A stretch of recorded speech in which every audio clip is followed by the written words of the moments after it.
On my wedding day, my bride whispered, "Thanks for paying off my student loans, loser." Her bridesmaids laughed as she flashed her ring. To my best friend. I finished the ceremony. Didn't say a word. This morning, she woke up to her name erased from every document and 13 please answer texts. She spit her gum into her hand, stuck it under the altar table, and whispered, "Thanks for paying off my student loans." Then she winked at my best friend. I still kissed her. Still smiled for the photos. Still signed the marriage certificate. Still handed her champagne with the same hand I used to pay off her $114,000 in loans. And she thought I didn't know. Thought the 6 months I spent in therapy after she confessed to sleeping with her ex was just weakness. Thought my silence meant forgiveness. That I was just some financially stable stepping stone she could parade across the finish line while everyone clapped. But she never saw the email from the loan company. She didn't realize her debt vanishing overnight would be the first signal, not the last. She didn't know how quiet I can be when I'm done screaming. She thought she won. Let me back up. Her name's Mia. I met her 6 years ago at a mutual friend's party, the kind with overcooked burgers, half-warm White Claws, and a Bluetooth speaker that kept cutting out. She was wearing this dumb red beret she later said she bought ironically. We both hated the music, and we both ended up outside smoking menthols like teenagers even though neither of us smoked. I thought she was brilliant. Art school dropout, always sketching strangers at cafes. Lived with 2 rescue cats and her best friend Harper, who worked in fashion and called me Man Beige the first time we met. She made me feel interesting. That was the trap. I paid for dinner. I fixed her radiator. I helped move her mom into a nursing home when her brother couldn't get time off work. I took her to Florence for her birthday and spent the whole time listening to her cry about how no one ever saw her. I did. I saw every part of her. Even the ugly ones. I just told myself the good outweighed it. Told myself love meant seeing the worst in someone and staying anyway. What I didn't see, not clearly, was how much she liked being the victim. The center of a storm she made herself. She proposed moving in after a year. Said rent was bleeding her dry. That was true. She didn't say she hadn't paid her student loans in months. That she was already in default. That she'd burned through a credit card in my name. I didn't know any of that until I tried to buy us a house. The mortgage broker pulled my report and said, "You sure you haven't missed any payments?" I called her at work. She cried so hard I left early to bring her soup. That night, I told her I'd pay the debt off. That we could treat it like a fresh start. She said I was too good to be real. I believed her. I wish I could say it unraveled slowly. That there was some grand realization. But the truth? It happened in a bathroom stall for months before the wedding. I was at a bar downtown for my bachelor party. The guys were drunk. I wasn't. I was hiding from the noise, scrolling Instagram, when a photo popped up on my feed, Mia. Same red beret. Same smirk. Sitting across a candlelit table from someone very much not me. The caption read, "Some things never change. Blackheart # late nights # old flames." Posted by Harper. I zoomed in. The guy's face was partially obscured by a wine glass, but I knew the jawline. Elliot. Her ex. The mistake she never wanted to talk about. I didn't scream. I didn't ask questions. I screenshotted it. Tucked it away. And spent the rest of the night pretending everything was fine. I needed time. Time to study. To research. To build a plan so slow, so suffocating, she wouldn't feel it until it was too late. I became something else in those 4 months. You know what's crazy about American marriage laws? If you sign a prenup but don't register it properly, it's toilet paper. She was so obsessed with our vibe that she told me legal documents were bad energy. That we could just do it digitally. So I drafted a version with fake details. Let her sign it electronically. Let her believe it was real. Meanwhile, I opened a new account under a trust. Moved all my savings. Put the house in my sister's name. Liquidated stocks and wired them into certificates she couldn't trace. I changed beneficiaries, revoked power of attorney, updated insurance policies, deleted every trace of her name. All while she planned a wedding she thought was going to trap me forever. The night before the ceremony, she got drunk with Harper and her bridesmaids and posted a TikTok joking about marrying rich and retiring at 29. I saw it. I saved it. And I said nothing. Then came the day. I dressed her father. Paid for her mother's plane ticket. Wrote a speech about love being a choice. When she walked down the aisle, she mouthed, "We made it." And all I could think about was the night I found a receipt in her purse for a hotel room 2 blocks from Elliot's apartment. Dated 2 weeks after she said she was visiting her cousin. She was glowing. Because she thought I was locked in. After the ceremony, during the photos, she held up her ring like a trophy. Whispered in my ear that she'd finally won. Her bridesmaids laughed. Harper snapped a picture of her sticking out her tongue. One of them toasted to student debt freedom and everyone cheered. I just smiled. That night she passed out early. Too much wine. And that's when I made my move. I took her phone. Unlocked with her birthday. Took screenshots of every message between her and Elliot. The Cash App transfers. The plans to ditch me after the honeymoon. The messages to Harper about how he'll pay for everything and then I'll ghost. I sent them to myself. Then I logged her out of every account. Changed every password. deleted her name from the lease, the utilities, the health insurance, the emergency contact forms. Every document she'd casually ignored was now stripped clean. I erased her. This morning, she woke up to 13 missed calls, 47 texts from her family saying they couldn't reach me, a voicemail from the officiant saying the marriage license was never filed, an email from her job saying her insurance was canceled, and a note, written in the same notebook she once used to write poems about us. It said, "You were right. Some things never change." But I did. She's still trying to call me. Still doesn't know where I am. But she will, because I left one thing behind. A printed copy of every message she ever sent Elliot, folded neatly inside a red beret. Update 1. The first call didn't come from her. It came from Elliot. Blocked number. I let it go to voicemail. He didn't leave one. Just tried again. And again. 6 times in an hour. Then Harper texted me. Not Mia. Not even a question. Just, "Your AF *** King Psycho?" That's when I knew the beret worked. See, I didn't just leave it on the bed. I pinned it to the mirror with a thumbtack right where her reflection would catch it the second she opened her eyes. She once told me that beret made her feel like a character in a French movie. Well, now she's the main character in a story she never expected. She found the messages. I know she did because an hour after Harper's text, I got one from her mom. "Whatever happened between you two, I'm sure we can work it out." Mia's in hysterics. Then came the real kicker, a DM from a wedding guest, a guy I barely knew but who must have found my alt Instagram. "Dude, just saw the messages.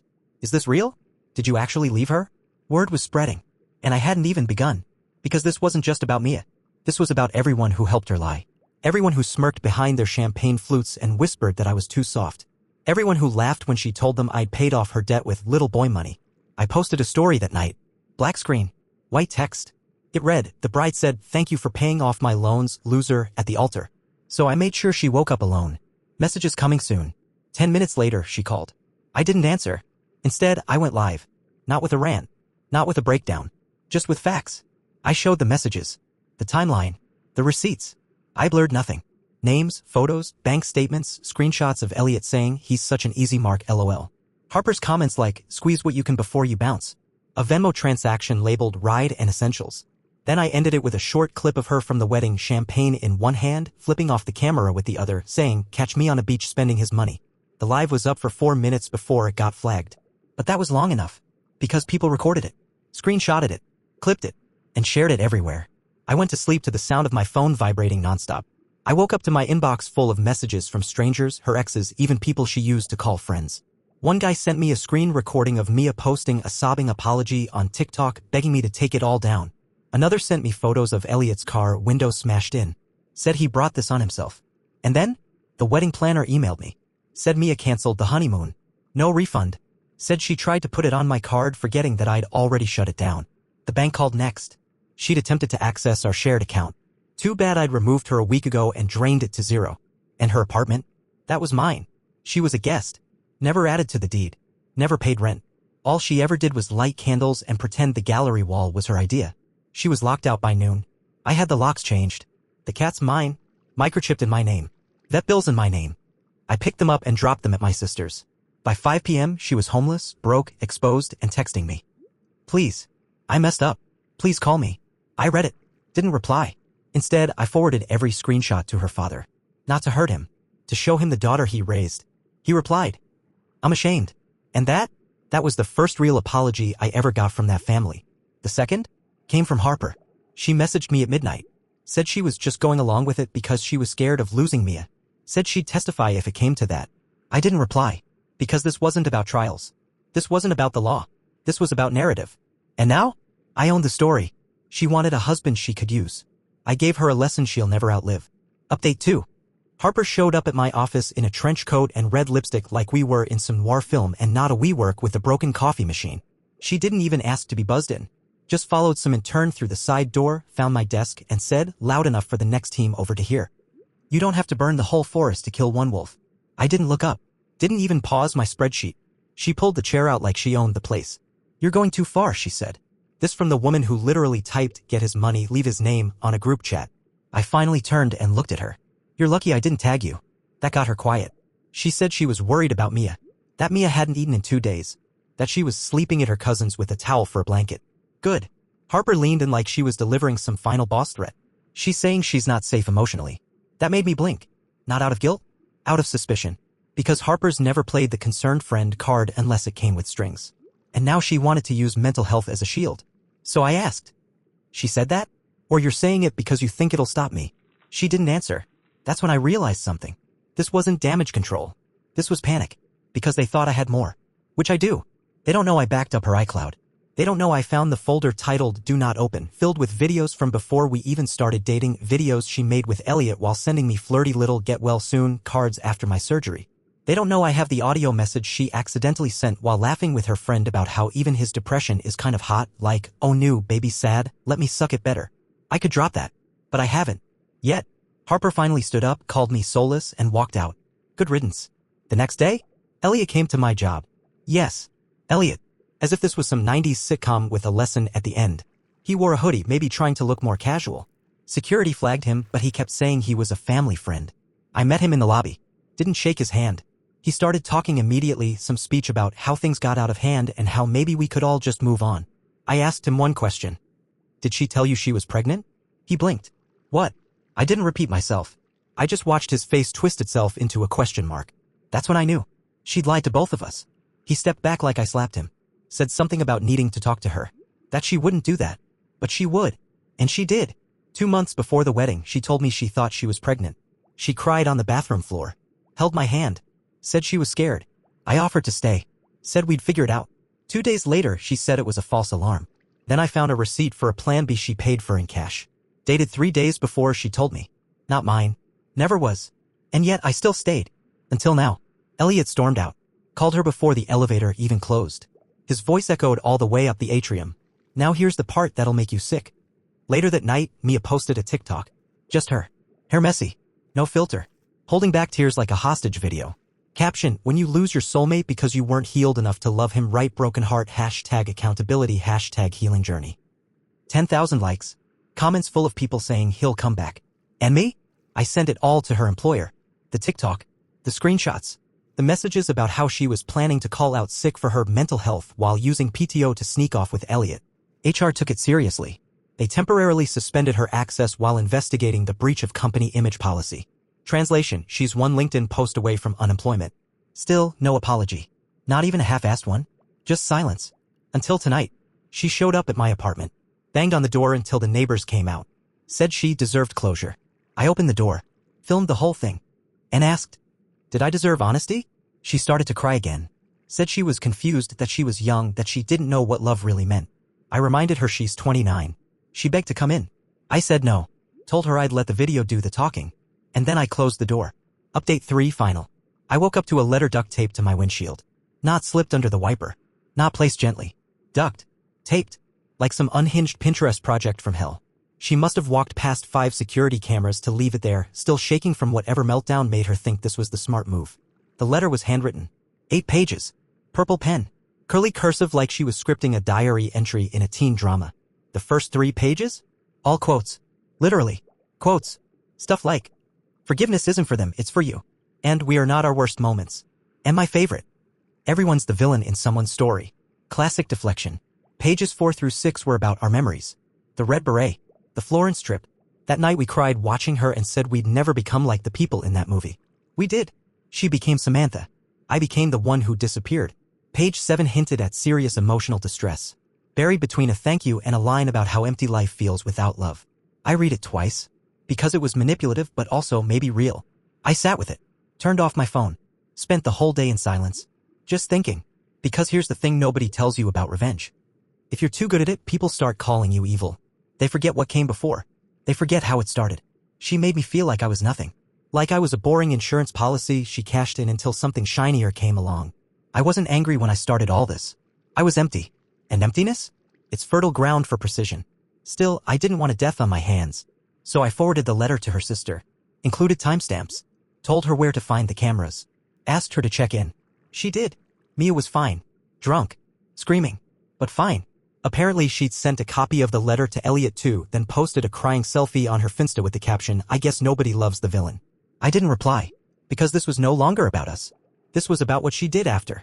See, while I was sitting on that letter, while I was wondering if I'd gone too far, she filed a police report. Claimed I hacked her phone. Said I falsified documents. Tried to paint the whole thing as an orchestrated smear campaign by a controlling ex with access to her private information. She gave them a USB stick full of evidence. What she didn't know, I'd already spoken to a lawyer.